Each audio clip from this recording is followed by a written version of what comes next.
رات کی گہری خاموشی چھا چکی تھی۔ شہر کی ایک بڑی یونیورسٹی کے ہاسٹل میں سناٹا تھا۔ امتحانات ختم ہو چکے تھے اور زیادہ تر طلبہ گھر چلے گئے تھے۔ صرف چند دوست باقی تھے، جن میں ایک آنیا اور ایک عادر بھی شامل تھے۔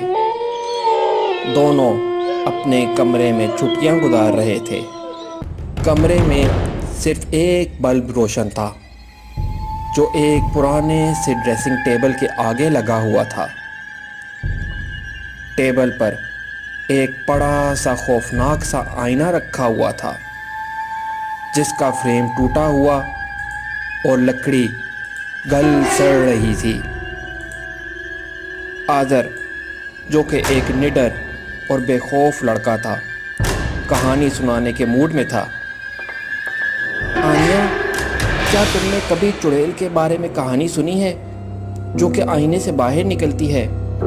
آنیا، جو ذرا کم حوصلہ رکھتی تھی، گھبرا گئی۔ عازر، اب تم شروع مت ہو جانا، یہ سب بے وقوفوں والی باتیں ہیں۔ عازر نے مسکراتے ہوئے آئینے کی طرف اشارہ کیا۔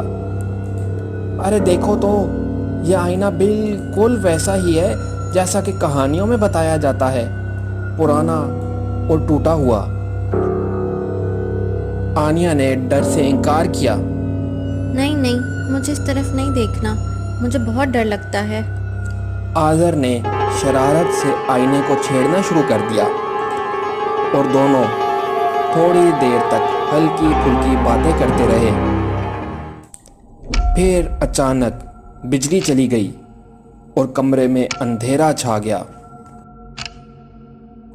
کچھ لمحوں کی خاموشی کے بعد آنیا نے اپنا موبائل نکالا تاکہ اس کی ٹارچ استعمال کر سکے، لیکن جیسے ہی اس نے اپنے موبائل کی روشنی آئینے پر ڈالی، دونوں کی چیخیں نکل پڑی۔ آئینے کے اندر سے ایک خوفناک سی عورت کا چہرہ ان کی طرف گھور رہا تھا۔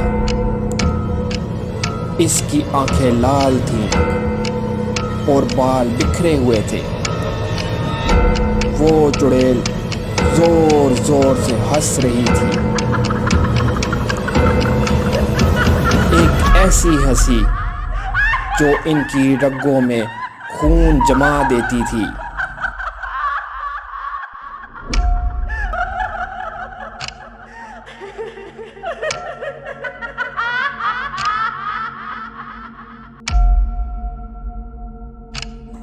آنیا اور عازر خوف سے لرز رہے تھے۔ وہ ہل بھی نہ سکے، صرف چیخنے کی کوشش کر رہے تھے، لیکن ان کی آواز حلق میں دب کر ہی رہ گئی تھی۔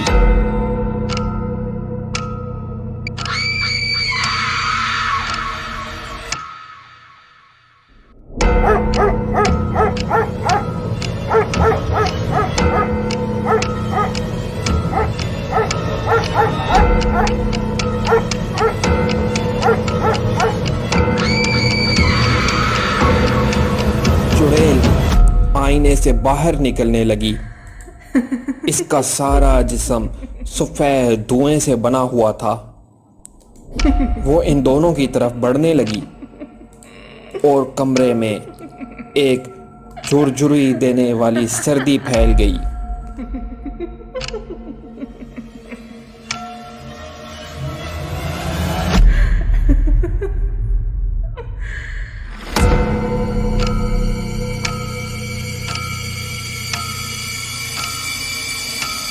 اسی دوران بجلی واپس آ گئی اور کمرے میں روشنی دوبارہ پھیل گئی۔ چڑیل کا سارا سیاہ دھواں غائب ہو گیا اور آئینے میں صرف ان دونوں کا اپنا عکس رہ گیا۔ آنیا اور عازر اس واقعے کی وجہ سے ایک دوسرے کی شکل دیکھتے رہ گئے۔ وہ ابھی بھی خوف سے نکلے نہیں تھے اور یقین نہیں کر پا رہے تھے کہ جو کچھ ہوا وہ اصلی واقعہ تھا یا خوف کا ایک وہم تھا۔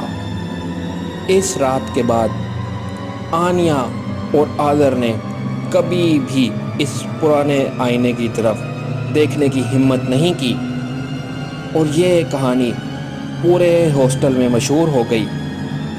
اس واقعے نے سب کو ہلا کے رکھ دیا، لیکن اس واقعے کے بعد ہاسٹل کے اس کمرے میں کوئی بھی نہ رہ سکا۔